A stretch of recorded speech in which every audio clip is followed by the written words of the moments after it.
কি রে গোপি অন্তরা? আসসালামু আলাইকুম। ওয়ালাইকুম সালাম। তোরা তো সকালে কোন আয়? ও মাছ উঠাইতে মাছ বুঝিনি সোনাপুরে বুঝিনি অন মাছ না হোটেলে বইছি নাস্তা করতে পারলে বুঝিনি আন্ন আইয়েন না না না আমরা কোন হাতে সকাল সকাল করতে উঠছে না বা ও একখানা ইয়ে করি এক্সারসাইজ করতাম যাই আর।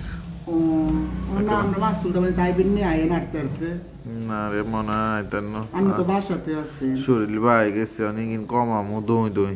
ও আমরা আগে থেকে মুড়া উড়া হয়ে গেছে নি গাল গাল বাড়ি গেছে এখানে খানা টানা কমা টমা দিয়ে আর খালি দাওয়াত খাইতো বেশি বেশি দাও কালকে দাওয়াত খাইছি কই রে কালকে কোনে দাও? কালকে বিরিয়ানির গন্ধ উড়ে বিল্ডিং সরাই ও হ্যাঁ আঙ্গ বাসার মালিকের ভাইয়ের বার্থডে ও আছে। আঙ্গুরে ফোন করে কইছে আমি যে বিরাট বিরাট হচ্ছে পুরো বাসা বিরিয়ানির গন্ধ গেছে বুঝিনি আইয়েন আনারা কে কে খাইবে চলি আইয়েন দেখে আচ্ছা ঠিক আছে নতুন আজ রাতে না আমরা মাছ তুলতে তো যাবো নাস্তা দুটো খাবো আর নাস্তা খেতে আসছিস? হ্যাঁ আমরা খানা দানা কমা টমা দিয়ে না কেন মুড়া উড়া তোরা কম আই যে মোটা তা না তোরা দুগার কোনো আন্দি কম ন দে না গো আল্লাহ রাখ এটা তো কাছে ফোন দিনে খাইলে মোড়া মোড়া মোড়া সব তোমার কথা